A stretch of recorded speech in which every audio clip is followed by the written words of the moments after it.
That's a fascinating study. And they realized that people, as they got older, lost that ability for creativity. And, it's pretty clear why that is, isn't it? We have to define ourselves. We have to choose a profession. We have to find it. We have to fit into the existing structure of society. We have to fit into the existing structure of ethics, of what people feel is okay to be and not okay to be. We have to define ourselves, or else we feel too vulnerable in the world. We have to politically define ourselves, or else we don't know how to fit in. We have to form a self-image. And in doing so, we lose something essential. We harden around those definitions.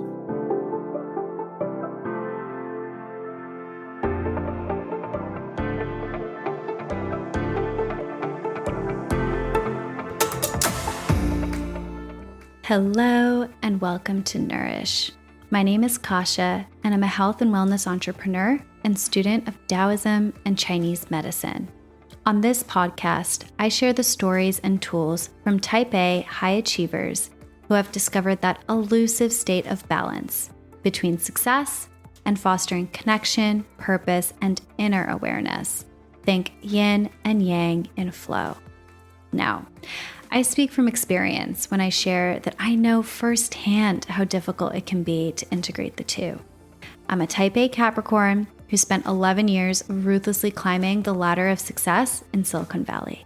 But for me, hustling without balance just led to burnout. We need to nourish ourselves proactively. I hope this podcast offers you inspiration on ways to do just that, so you can live the life of your dreams. Now let's jump into it. Hello, my friends. Welcome back to the Nourish podcast. I'm your host, Kasha, and today I have such an exciting guest for you all, the one and only Stewart Cubley. He is the pioneer behind a very unique creative process, dare I say, therapeutic process of process painting. Process painting is a way of integrative and creative living through the practice of painting, through art. And his method is one of respectful questioning and really inviting you to extend yourself into new areas of thought and feeling. This conversation is one that I'm so excited about. I've been really fascinated by the topic of almost like biohacking or kind of tapping into your creative flow for so many years. I grew up as a very creative child, somebody who worked really deeply with her imagination until probably the age of 14. And since then, I've just noticed this really steep decline when it comes to ideation and new creative ideas. Don't get me wrong, I am a product manager by trade. I'm an entrepreneur, so creativity is something that is really important to me in my personal and professional life. But I also am, for those of you who know me personally, a recovering perfectionist. And so I find myself very frequently running into creative blocks, may it be writing blocks, ideation blocks, and I was really curious to learn what could it look like to reprogram some of those blocks that I'm experiencing, or even leverage the blocks to have a breakthrough in new creative ways. Stewart and I dive into all of this on this conversation. We, of course, talk about the process of process painting, but also how to really reframe the journey of creativity and creation itself. I found this conversation to be so eye-opening for me, both personally, spiritually, and honestly, professionally. So if you're someone out there who values creativity, imagination, and really wants to tap into that sense of play, perhaps even, I think this conversation will resonate with you so deeply, and I'm so excited to bring it to you. I hope you enjoy, and without further ado, let us welcome Stewart Cubley to the Nourish podcast.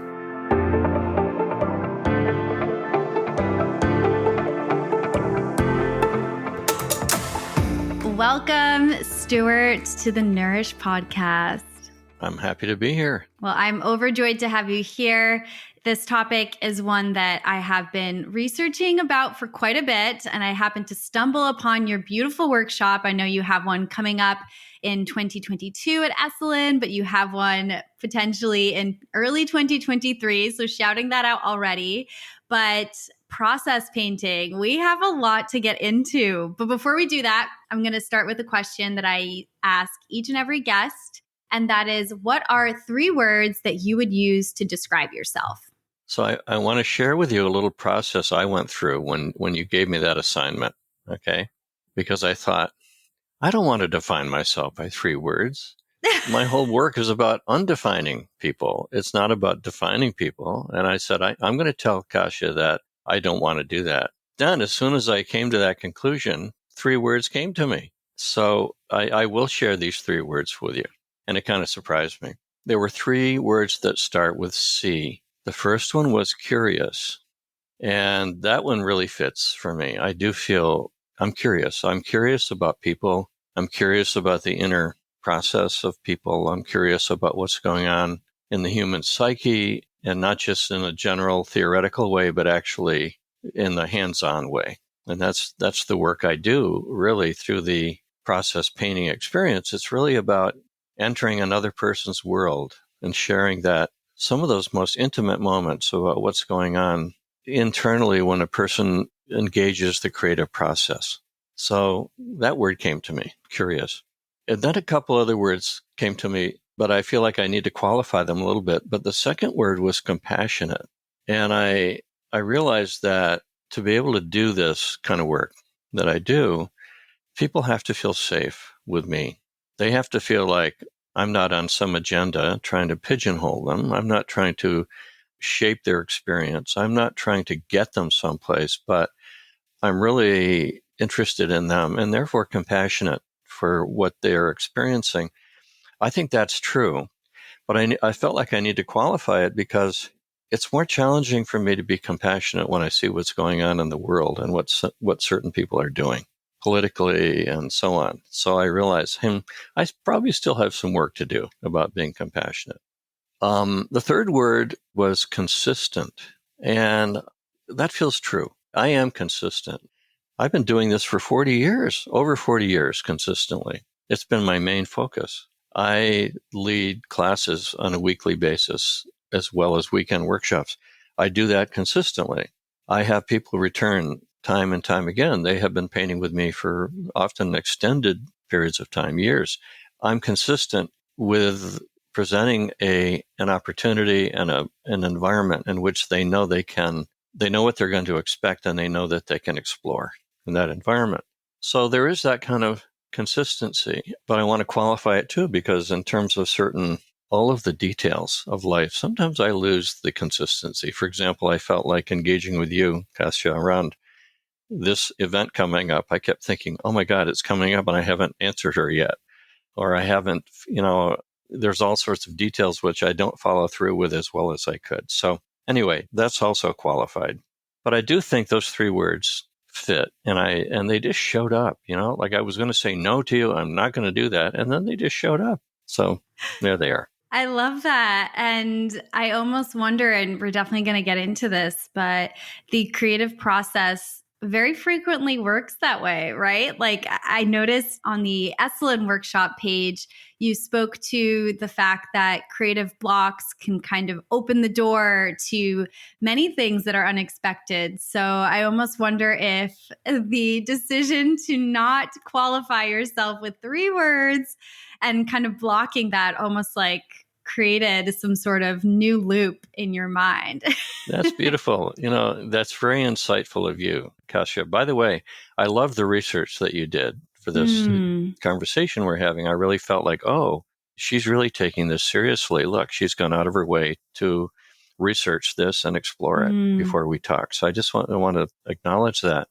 But what you just said is true. There's something about creative blocks. And what I often listen to when I'm working with somebody who has a creative block, it's how much they don't want to do it. What's the intensity of their rejection?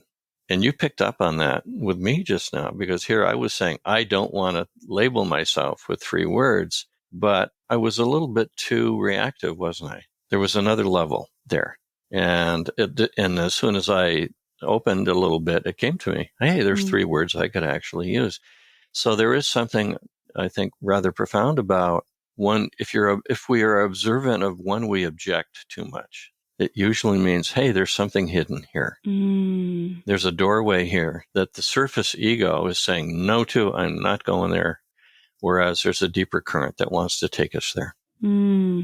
I love that. I absolutely love that. And that's a really powerful way of reframing the things that we feel resistance towards, right? Like Yes. It kind of stimulates that curiosity. That is beautiful. That is really powerful. And what a way to kick it off.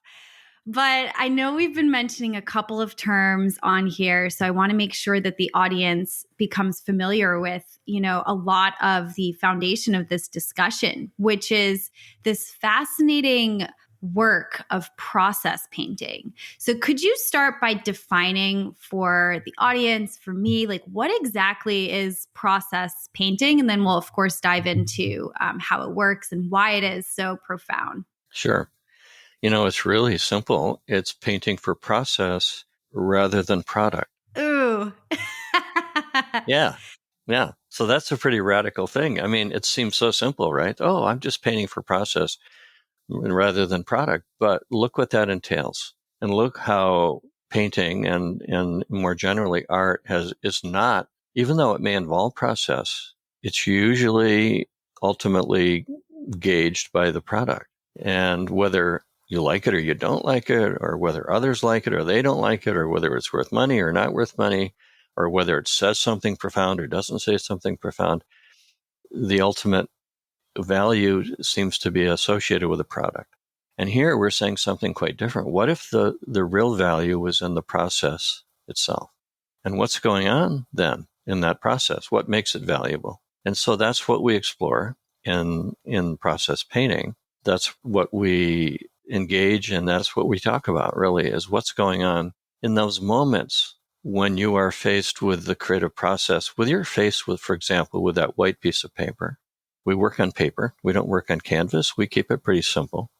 And we work with most people with a water-based paint like a tempera or gouache. Some people use acrylic. That's fine.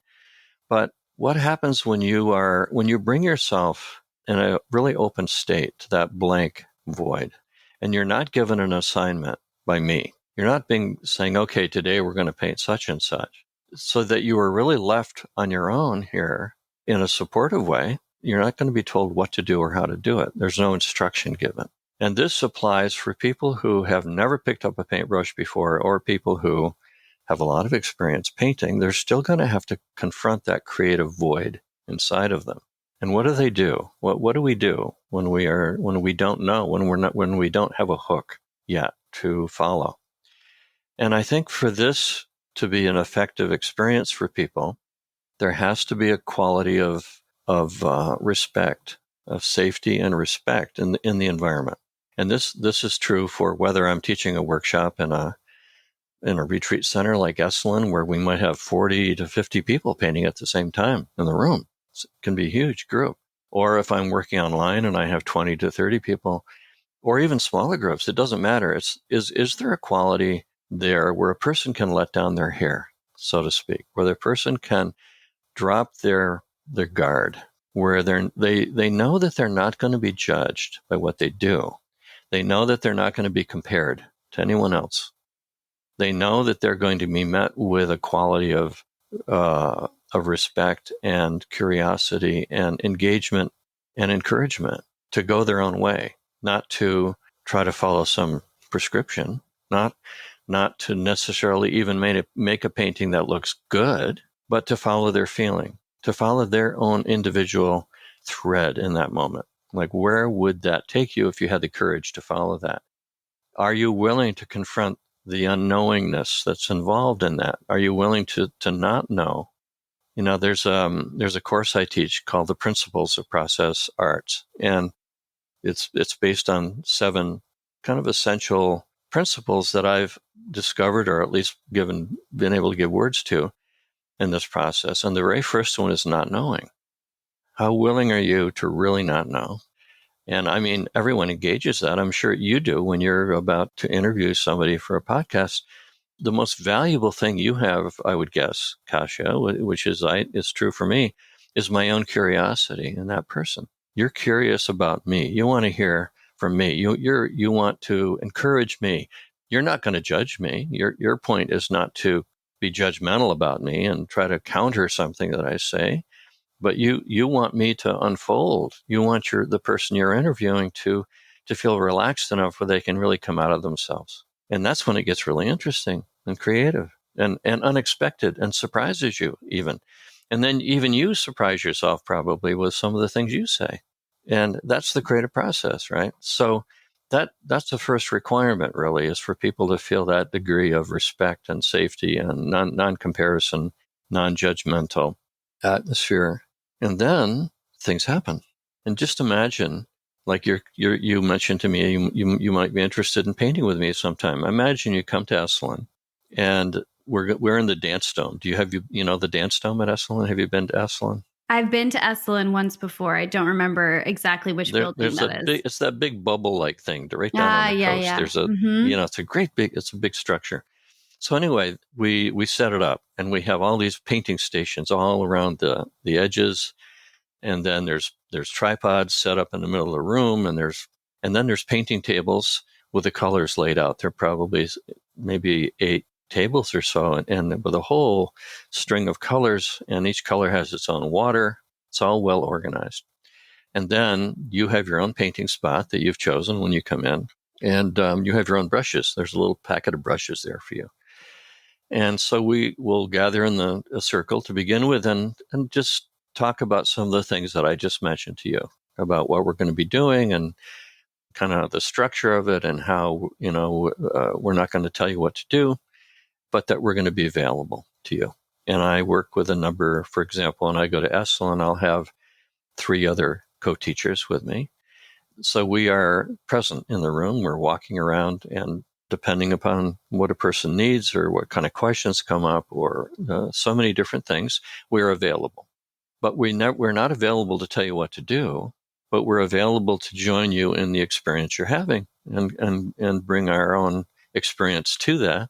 And then, of course, so many interesting things happen, because look at the diversity of the people who come into a workshop. There's all ages. We don't have really young.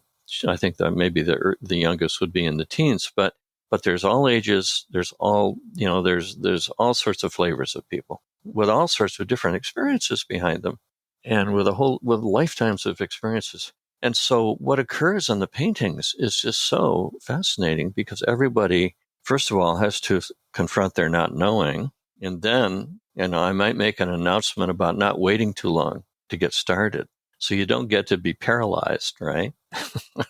And then, so you got to go take a color. So then, well, how do you take a color, for Pete's sake? You haven't been told what to do, but maybe if you drop down a little bit into yourself, you'll notice that a color calls you, that a particular color calls you in the moment, just in that moment. And then sometimes we get into an argument with ourselves about, oh, is that the right color? Or maybe that's not good enough color, or maybe. But I'm saying, no, take that first color that comes to you. And you take the color and you go back to your painting, and there's that white piece of paper. And in a similar way, if you listen internally, if you're present for your own internal experience, you're going to notice that the brush would be more attracted to go to a particular location on the painting, that there's some place it would just normally gravitate towards in that moment. And you say, okay, I hear you. I don't know what to do, but you're saying go here. And then you go there with a brush, and you'll notice the brush seems to know what to do. The brush has a mind of its own, so to speak. Of course, it's your mind, but it's a deeper mind. But the brush seems to have a gesture to it, or maybe a repetitive feeling to it, or maybe it's making something quite large and filled in, or maybe it's something very delicate, but the brush seems to have a direction and a way of painting that it wants to go. And so then your job is to follow that, and to do it as long as it wants to do that. And when it stops wanting to do that, it's going to tell you, you're going to start to feel like, I don't want to do that anymore. And then you come back to your own not knowing. You're being willing to return to, okay, I don't know what to do next. And that's so important, Kasia, is that willingness to return to that source, that creative source, which is really not knowing, to let it again speak through you freshly. And then you may go back to the table and find another color, or you may notice that an image has popped in your mind. You might notice that something that you actually painted there looks like something. You didn't expect it to be that, but now, oh, that looks like. And so then one of my questions to you would be, oh, do you respect that? Do you respect what just came to you? Or do you want to override it, right? You know how that works. The ego wants to come in, oh, that would be silly to do that. Or that would be too superficial to do that. Or I don't know how to paint that, so I shouldn't try it. So there's all those voices that we have to be aware of, but we have to come back to the fact that, wait a minute, it presented itself. Do I respect what presents itself to me from that space of not knowing? Do I respect that source, the depth of that source itself? And if I do, then I'm going to follow it. And I'm going to let that image, if that's what I saw, I'm going to paint it. And by the way that I saw it in my mind's eye is probably not the way it's going to turn out. It's going to turn out in a really different way. It might even be a different kind of image, but that's what showed up. And then how do I hold that? That's part of the work too. Okay, so this thing has shown up on my painting and I didn't know what I was going to do with it. I didn't plan to do it, but now it's here. How do I hold that? Do I judge it? There's a good chance that there's a judge there lurking in the background, ready to come forth and to tell you that is stupid. You either have to get rid of it, or maybe you need to start the painting over again. Maybe you need a completely new piece of paper, or maybe you should cover it up because it's not good enough. But again, if you're willing to come back to that question, well, look, it came from this unknown place in me. Can I respect that? Here it is. What if I ask it where it wants to go rather than get all tangled up in whether I like it or not? Where does it want to go? And the painting proceeds like that. There's all these waves where you can get very energized and you just feel so passionate and the brush can't move fast enough. And then other times you feel like, I don't know what I'm doing. And maybe I'm finished and maybe I should get a new piece of paper. And then there's the whole question of completion. How do you really know you're complete? When is that journey really over? Is it because you've decided it's over and you're fed up, or has it really gone to the end? And what does it mean? How do you know when it really goes to the end? How do you know when you have completed this journey internally, which is reflected on the piece of paper in front of you, but the journey is really internal. It's not really on the paper. It's an internal exploration that has a beginning and a middle and an end. Have you followed it to the end? And so that's a question that comes up. And we have conversations with people. We like to talk to you before you take your painting off the wall. And it's not because we are some experts on when a painting is complete, but it's more to bring this question to you. Do you feel complete? A lot of times people will say, I don't, but I don't like it. And I want to get out and I'm uncomfortable. That's usually an incompletion in that case, like in life, right? We know that. So then it's a question of, okay, what do we need to do? What is it still calling for?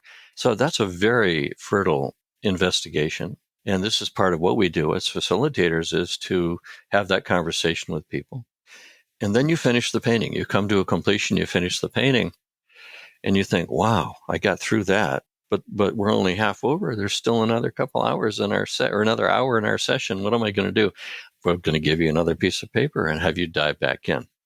And so you see what's going on. You're kind of, first of all, you're tapping into this potential in your own psyche, which is really a very deep creative potential, but it's not to be shown to the world. You may end up showing it. That's fine, but that's not your purpose. The purpose is not the product. The purpose is this, using this tool for a kind of internal exploration.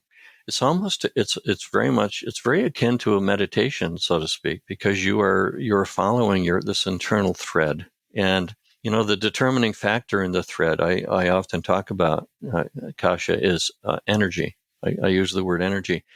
This is really, you might use the word excitement, but sometimes it's aversion, like we just talked about. Like when I just told you, I don't want to come up with 3 words to define myself. There was an aversion.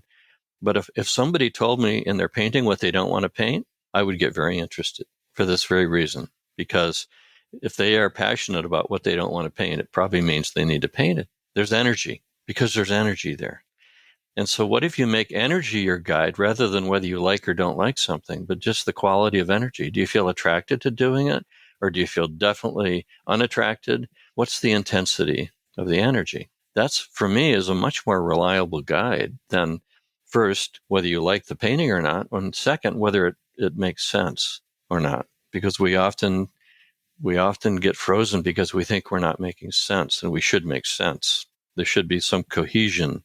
There should be some underlying message behind what I'm painting, and that, of course, blocks us too. So you can see this is really a practice. Who are the best students are children. And I started out early on working with children. I worked with first through third graders doing this process. And they taught me. They actually taught me this process because if they were given free rein, where they knew that they weren't going to be judged by what they did and they didn't have to do what the teacher said and they weren't given an assignment, they just flowered. They loved having a brush in their hand. They loved the colors. They loved being able to go there and not knowing what they're doing and have something happen.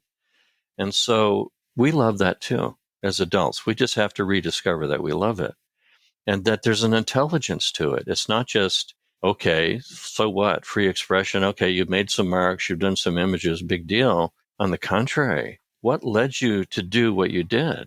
There is a meaning in it. We don't interpret the painting. We're not looking superficially to interpret the painting, but there's a deep meaning in following this intelligence and this creative intelligence that is internal. And it changes your life, really. When you connect with that, you realize, wow, it's not just in painting. There's this creative intelligence, which is not like thinking. It can show up in your thinking. It can inspire your thinking, but the source is not in your reasoning. It's not in your intellect. And it speaks through energy, which is feeling. It speaks through an emotional component too. So this for me is really what the painting is about. Yeah. It's about using the tool of painting. The process painting is about it's using the tool of painting for this kind of internal discovery. Wow. Oh my gosh.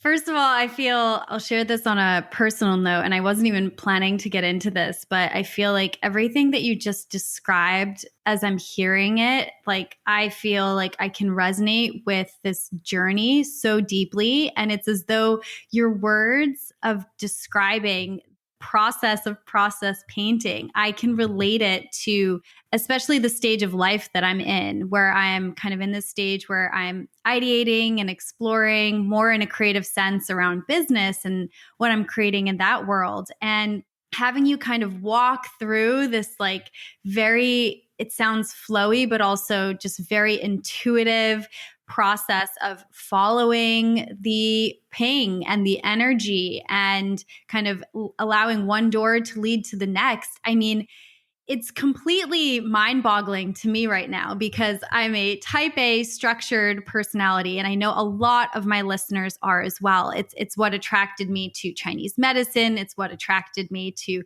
mindfulness. And the idea of painting for painting's sake just sounds so foreign to me as somebody who is constantly looking for, okay, I'm going to paint this, put it on my wall. There's an end goal, and I approach every aspect of life the same way. And I know that so many people do. And that's why I just wanted to reflect how powerful just having you explain a different approach to almost like the way you go through life, like painting being one activity that in changing the process around that can really reframe a lot of how we experience the world, where it's not just about the end goal, but how the process can lead to this layer of depth that might have been hidden, but also it can kind of reframe or even change our direction in ways that we wouldn't have known when we looked at the blank canvas to begin with. And I'm using the canvas almost like as a metaphor for life because it just hit me like a ton of bricks as you were speaking. But that's just wild, completely wild. That's wonderful. I was thinking of you, Cassia, with what you're doing with your podcast. And, I know there's a whole business side related to that. And there's the whole question of success and making a way for yourself in the world. And there's all that. But there's something else driving you, I think. It seems to me you are genuinely interested in people. you are passionate really about that. You're curious. I brought up that word, but you're curious. It seems to me you wouldn't be doing this otherwise. And so there's a creative process going on there that is not just about the product. It's like you're following something in yourself and you don't know exactly where it's going to go. And there is all this, there are all these layers in which you have to kind of deal with the product. But it feels to me like there's a current there at the heart of it that really has to do with you showing up as you in only the way you could.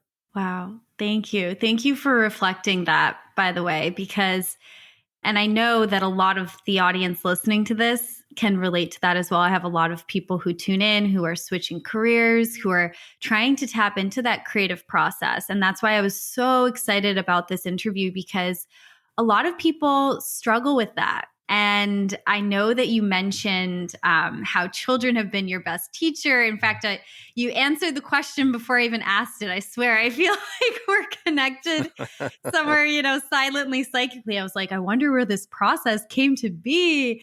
But, as I was researching for this interview, as you're aware, because I shared it in the outline, which, yes, there's a creative process, but I like to come somewhat prepared. So I think painting will be really tough for me. But there was this really interesting study that was conducted in 1968 by a researcher called George Land. And he was trying to measure creativity using this kind of NASA-based measurement methodology. And the results were just crazy. And when I looked at them, it was no wonder to me when you were reflecting that children can so easily tap into that. It seems, the data also supports that, which is just wild, where 5-year-olds were like 98% creative, like could tap into their creativity in this like really powerful way. And the numbers in terms of like creative, I guess, abilities would go down as you got older. So 10-year-olds, 30%, 15-year-olds, 12%. And then adults, a study given to 280,000 adults, 2% kind of like creative range available to them. And I just found that to just be crazy. And I wanted to actually get your thoughts on that. What is it? Is it kind of like, with aging, things decline, right? Or you mentioned there's like this aspect of unlearning. I mean, you've been working with so many people at this point. What are your thoughts on kind of what's being shown in the data and what you're seeing with the people that you're working with? Like, is creativity something that's just hidden or does it fade with age? Yeah, what a great question. The thing about children, there's been studies done, and I couldn't quote one right now, but there's been studies done that show that creativity for children, it helps their nervous system to mature. Think about how children play, that at the drop of a hat, they're going to find something in their environment and they're going to make believe with it. And they're going to start having imaginary characters show up, and they're going to have imaginary conversations. And there's a whole creative journey that unfolds in their mind around their play, in their play. So, what is that? Is that just some sort of random thing that children do, or is there a reason for it? Is there some way in which that is a healthy response to their environment at that age? And I think it's been shown that that freedom that they have to imagine, to engage through imagining, to be tactile in their engagement is really essential to the development of themselves as they get older, development of the nervous system and their own intelligence. So it serves a function. Now, is that true for us as adults too? Does it stop once we get to be a certain age? Or do we continue to grow through the creative process? And does it continue to have effects on us that bring us to more maturity? And what would that mean, actually? What does that mean, more maturity? I mean, we're adults, so how mature are we going to get? But of course, that is a spectrum that doesn't have an end. But the fact is, as adults, look what happens. And when they made that's a fascinating study. And they realized that people, as they got older, lost that ability for creativity. And, it's pretty clear why that is, isn't it? We have to define ourselves. We have to choose a profession. We have to find it. We have to fit into the existing structure of society. We have to fit into the existing structure of ethics, of what people feel is okay to be and not okay to be. We have to define ourselves, or else we feel too vulnerable in the world. We have to politically define ourselves, or else we don't know how to fit in. We have to form a self-image. And in doing so, we lose something essential. We harden around those definitions. And we lose something essential in terms of the possibilities of our own development. And so that's why I feel that there's a spiritual aspect to this work.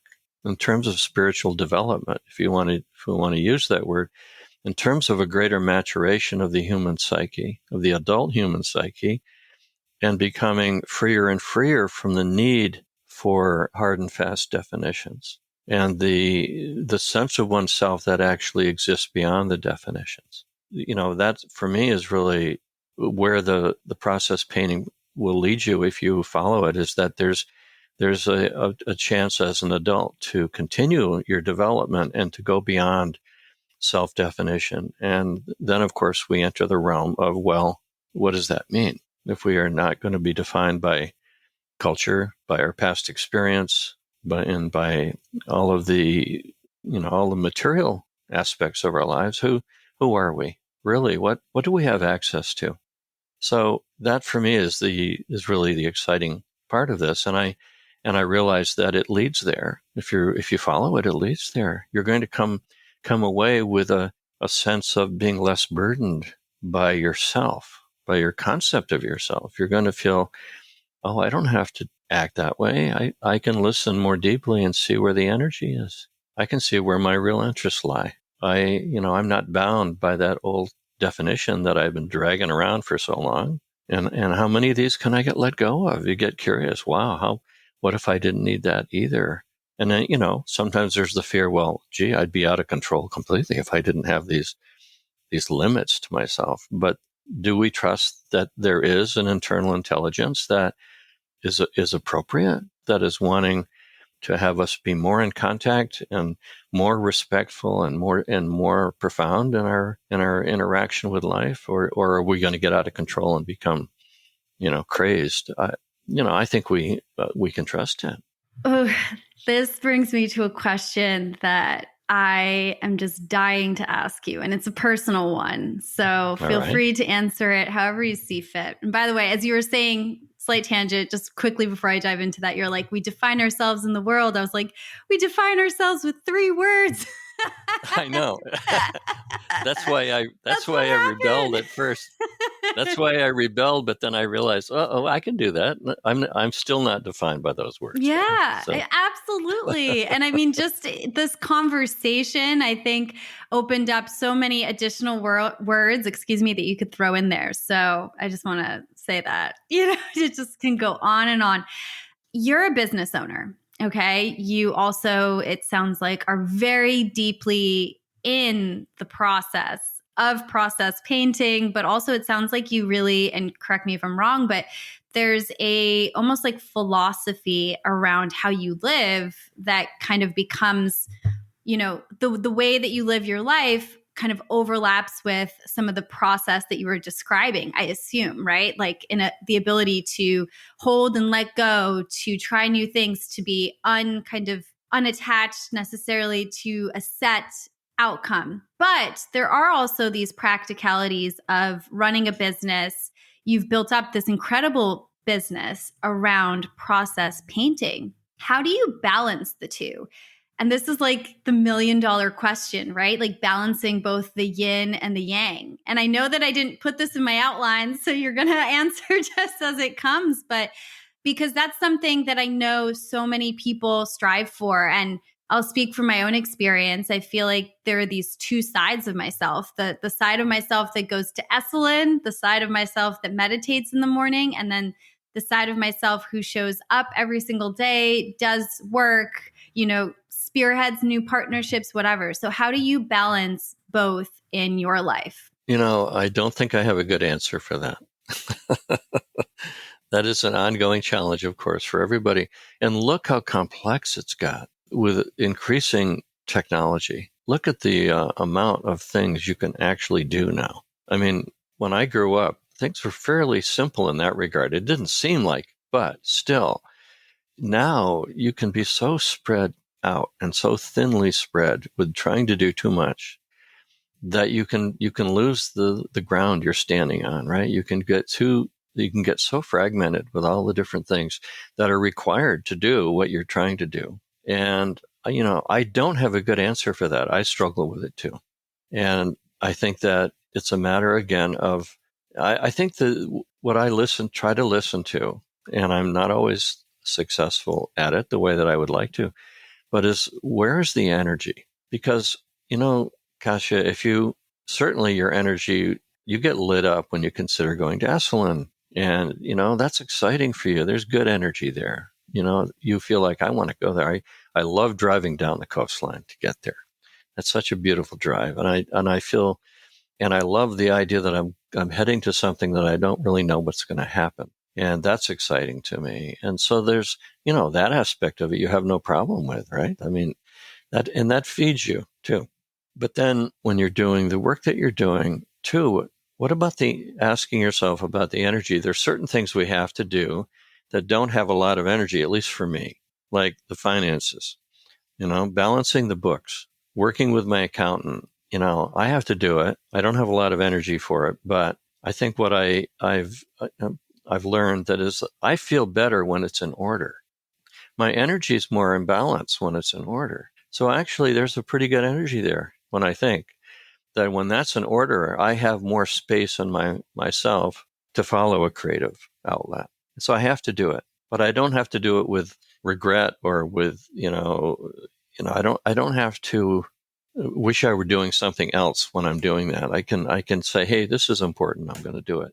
But I struggle with it. I'm not saying I'm a good practitioner of this, right? I can give some advice, but it's hard. It really is. I think in this culture right now, at this era, we are being challenged with an immense realm of possibilities. When you look at all the possibilities you have with the business you're starting, all the research that you can do, the people you can invite to have a conversation with, the platforms that you're finding to put it up on, the social media in which you can talk about it and make it available to people. It is so vast what you can do. It's easy to get a bit lost in that. And I think if we do get lost in it, we lose something of the essence of what we're doing, right? So, it's hard to take in that less might actually be more, because the more is so available to us. But what if less were actually more, and that it were not? And I struggled with this, of course, putting this business together over the years. It's like, do I have enough people to make my workshop? Am I doing enough marketing to get the people that I need to make it work? And, that's an ongoing question, right? Workshop by workshop. But if you come down to, what if you really believe in what you do, and maybe you're not marketing it in the ultimate way in which you could be marketing it, but what if you really believe in what you do and you bring the quality to what you do? That's so grounding. And then you leave it up to the gods. Then you leave it up to the unknown forces, right? The unseen forces. If you're really doing good work, the right people are going to find you.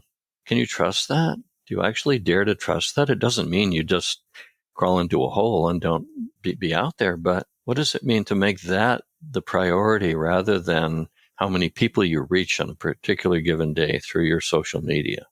So those are some of the questions I struggle with. I don't have a good answer to them, but that feels important to me. And maybe I can do it now more than I could do it as a younger person. I think I am, just being more, having done it for so long. And, there is a community of people that knows what I do, respects what I do. So, that's maybe less of a pressure, but also I think I got worn out worrying about all that.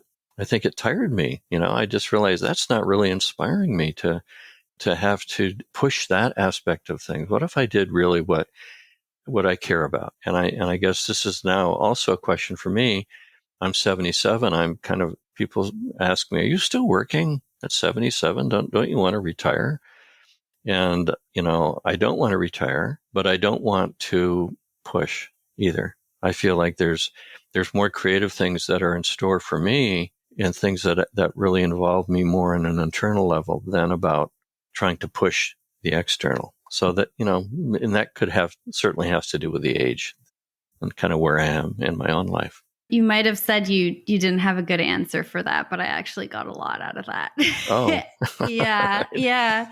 And, over the course of our conversation, I haven't even experienced a workshop yet, which I'm so excited to do. And I feel like this is absolutely calling to me. But, following the energy, and two other things that I'm going to take away also is, allowing it to be more about the journey than just the end goal, which I definitely get focused on the end goal. And this is just from our conversation. So I can't even imagine after I actually practice process painting. But I think also you mentioned about allowing yourself to redefine, kind of allow yourself to redefine the painting. And you're talking now about redefining maybe what your work looks like. And I think, there's this sticky feeling to being put in a box where you feel like you're climbing a very straight vertical ladder. And so I really do love the notion of allowing that to be more fluid and allowing yourself to change and make changes. So I feel very inspired by that.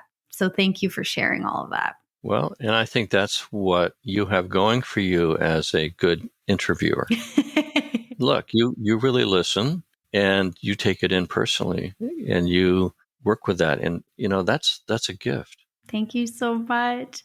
Stewart, I could speak with you for hours, but we're coming up on our time. So I want to make sure that you can share with our audience, where can people find you? What do you have coming up? If you want to mention any key things, and I'll link everything in the show notes, of course. Well, I guess the first place is the website, which is Process Arts. Big surprise, right? The name, processarts.com. Prior to COVID, I was doing probably 2 workshops in person a month all over the country and some in Europe. And post-COVID, big change for me. I'm only going to be doing 3 or 4 workshops a year in person. And the rest is online, which I had started pre-COVID, but now it really developed. And so I teach 2 classes a week online, and I have weekend workshops online once a month or so. And that really works for me. In a way, I feel like the online environment and the structure that we work with in the painting is even more intimate than being in person. And for one reason is that everyone hears everything.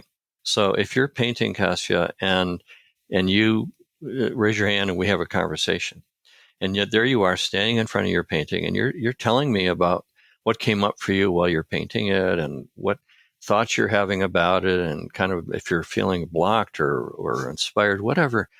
We have a very personal conversation, but everyone who's online with us in that group hears it. And so they take something from that too. If it's inspiring for you and for me, it's going to be inspiring for some of them too. It's going to relate to their experience. It's amazing how that camaraderie and that feeling of being part of a intimate and how should I say, supportive group works for everybody in that way. That's also true in the in-person classes, but it's just not quite so available because the room is big. You don't hear everything going on. You only might hear me or the facilitator talking to the person next to you, but you don't hear everything. So I love working online. It really suits me at this time. I love working in person, but I'm definitely going to be doing less of it. So those are the things coming up. I also have some online courses, and these are self-paced courses that a person can really go more in depth into the process that I've talked about today. The first course is called The Principles of Process Arts. And then there's a follow-up course, which is the first one would then be a prerequisite for. The follow-up course is called The Art of Facilitating. And it's for people who are wanting to learn how to facilitate this process. And of course, the people who are involved in the courses are also painting with me. So they have the direct experience as well as getting the more general understanding. And then we have, after the Art of Facilitating, we have a Process Arts Practicum that is taught by my own people I've trained and who work with me. And they actually give you hands-on experience facilitating others. And it's all done online. And so the people who are in the practicum are taking turns leading a workshop and then getting feedback from the senior facilitators. So there's a whole spectrum of things that people can do. But I really love working with somebody who shows up for the first time and doesn't know quite why they're there. And it's exciting for them, and it's exciting for me. And, it's always different. Well, you're going to experience a perfectionist in your workshop very soon. So all my perfectionist friends, if you're listening to this, join me. We can go through the process, no pun intended, or pun intended, I guess, together. Yeah, I cannot wait. Cassia, what I'm willing to do, I'm going to guarantee that if you paint with me, that every painting you do will be perfect. Oh, I mean, I guess I would be curious to see if I can actually recognize that it's perfect within myself. The whole thing is in the recognition, isn't it? Yeah. Mm-hmm. Yeah. Mm-hmm. Yeah. Stewart, this was an absolute delight. I am overjoyed to have you on as a guest. Thank you so much for joining us. You're welcome. I really enjoyed you, Cassia, and I loved your questions. Thank you. Thanks, everyone, for tuning in, and see you next time. Thank you so much for tuning into this episode of Nourish. If you enjoyed this conversation, please consider leaving a review or sharing it with a friend. Reviews really help this podcast grow and reach a larger audience, and I'm so grateful for that. I publish new episodes twice a month, so hit the subscribe button to be notified. See you next time.